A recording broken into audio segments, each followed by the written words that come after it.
बाबा कह रहे हैं, ओम शांति। विजयी बनने का भाव उठाओ, पुरुषार्थहीन होने का भाव। अपनी अल्प बुद्धि के प्रमाण समझते हुए स्वयं को धोखा मत दो।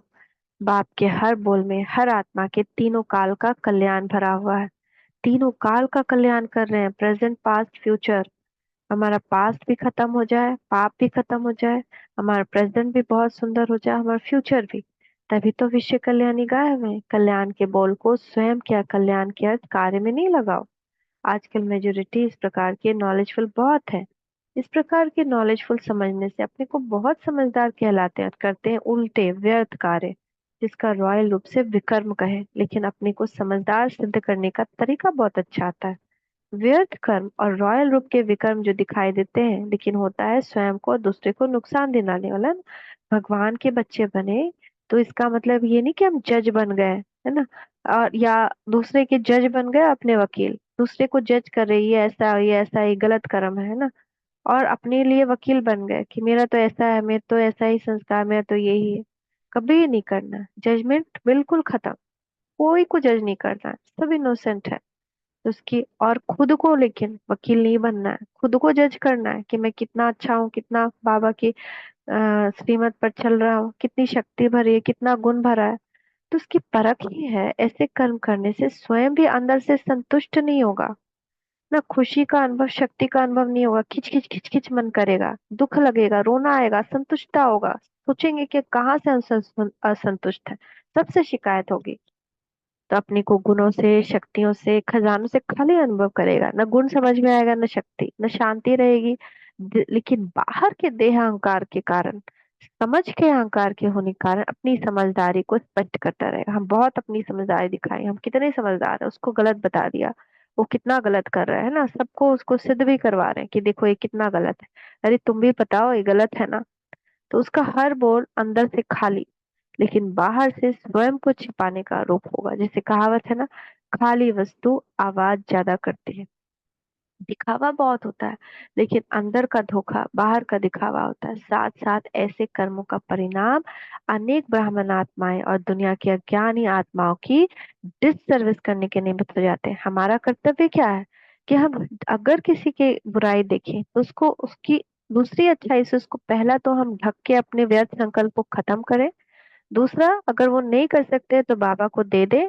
तीसरा, उसी वक्त उसको साकाश दे कि इस आत्मा को भगवान से ये शक्ति मिल रही है, ये पवित्र हो रही है, इसकी दृष्टि वृत्ति पवित्र हो रही है, इसका कर्म पवित्र हो रहा है, इसकी थिंकिंग पवित्र हो रही है, सारे वो कर्म हमारा ये है, हमारा कर्तव्य ये है। लेकिन अगर जो हमने उसके व्याख्यान चार लोगों के साथ की, उसको भी उसमें उसके चार लोगों के साथ वही उसकी बुराई करने के निमित्त बना दिया, तो हमने डिससर्विस की। हमने उस आत्मा को उठाने के बजाय और ही गिरा दिया कि हमारे संकल्प उसको और कमजोर कर चुके हैं, वो और ही विकर्म करेगी। तो डिससर्विस हो गई ना, पाप कर्म हो गया ना। तो ऐसे विकर्मों से वह व्यर्थ कर्म एक स्वयं से डिससेटिस्फाइड, खुद से भी संतुष्ट नहीं रहेंगे। मन अकबक रहेगा, अच्छा समझ नहीं आएगा क्या करें। संतुष्टता नहीं, शांति नहीं, धैर्यता नहीं। शांति, वो जो सुख होता है ना, वो सुख की अनुभूति नहीं कि परमात्मा भी मिल गया, फिर भी हम जैसे लग रहा है कि संसार में अकेले हैं, ऐसा लगे, अकेलापन बहुत लगेगा। क्यों? क्योंकि ये जो व्यर्थ कर्मों का बोझा होता है ना, ये हमको चैन चैन नहीं लगेगा, जिसको चैन और सुकून कहते हैं, चैन की फीलिंग नहीं आएगी, बहुत असंतुष्टता होगी। और दूसरे अनेकों की डिसर्विस इसका चढ़ती कला के बजाय मुक्ति कला में आ जाए। आगे जो हमको और अनुभव होना चाहिए सुख का, शांति का, शक्ति का, उसके बजाय स्टॉप हो जाएगा, हमारा ग्रोथ ही स्टॉप हो जाएगा। इनफैक्ट कभी कभी पीछे भी आ जाता है, नीचे भी आ जाता है। हम जितना पुरुषार्थ किए थे और जितनी अच्छी स्थिति बनाए थे, उससे फिर और नीचे आ जाते हैं। अमृत वेला मिस होता है, मुरली छूटता है, बहुत सारे विघ्न आने शुरू हो जाते हैं, क्योंकि आत्मा के पास शक्ति है तो वो विघ्न जीत है।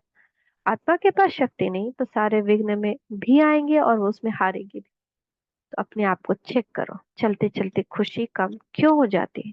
वह तीव्र पुरुषार्थ का वह उत्साह कम क्यों हो जाता है? वह योग युक्त के बजाय व्यर्थ संकल्पों की तरफ क्यों भटक जाते हो? वह अपने स्वभाव संस्कारों का बंधन क्यों नहीं छूटू होता? कारण क्या होता है? कारण जानते हो? विशेष कारण है। जैसे शुरू में आते हो तो बाप से प्राप्त हुए पुरुषार्थ की युक्तियों और मेहनत से करने लग जाते हो। दिन रात थकावट अथवा माया की रुकावट कोई को परवाह नहीं करते। बाप मिला, वर्षा पाना है, अधिकारी बनना। इसी नशे में कदम को बहुत तीव्र रूप से आगे बढ़ाते चलते। लेकिन अब क्या करते? जैसे आजकल के जमाने में मेहनत करना मुश्किल लगता है, तनख्वाह चाहिए लेकिन मेहनत नहीं चाहिए, वैसे ब्राह्मण आत्माएं भी मेहनत से अलबेली हो जाती है, वो आलस्य में आ जाती है। बनना चाहते हैं सभी महावीर महारथी, लेकिन मेहनत प्यादे को भी नहीं करते। बनाए बनी बनाई स्टेज चाहते हैं, मेहनत नहीं करना चाहते। मेहनत से स्टेज बनाना नहीं चाहते, सोचते हैं हम कम किस्में ना होवे, ना महारथियों की लिस्ट में हो। लेकिन महारथी का वास्तविक अर्थ है महारथी की महानता, उसमें स्थित होना मुश्किल अनुभव करते हैं। सहयोगी नाम का एडवांटेज ठीक उठाते हैं। इस कारण जो कदम कदम पर मेहनत और अटेंशन चाहिए, पुरुषार्थी जीवन की स्मृति चाहिए, बाप के साथ की समर्थी चाहिए, वह प्रैक्टिकल में नहीं है। मेहनत नहीं करना चाहते लेकिन बाप की मदद से पार होना चाहते हैं। बाप का काम ज्यादा याद रखते हैं, अपना काम भूल जाते हैं ना। अपना काम भूल जाते कि हमको क्या करना है, लेकिन ये याद रहता है कि भगवान का काम है हमको पार लगाना, है ना। इसलिए कभी कभी दया की भीख भी मांगने लग जाते हैं। इस कारण जो युक्तियां बताए वो कार्य में नहीं लगाते, समय पर यूज करना नहीं आता, लेकिन बार बार बाप से पूछने आते, योग क्यों नहीं लगता, क्या करूं, बंधन क्यों नहीं करता, क्या करूं। जब रिवाइज कोर्स चल रहा है तो रियलाइजेशन चल रहा है। तो क्या कोर्स में बाप दादा ने यह बताया नहीं, कुछ रह गया है क्या जो फिर सुनाना पड़े? यह तो पहले दूसरे क्लास का कोर्स है। इस कारण सुने हुए को मनन करो।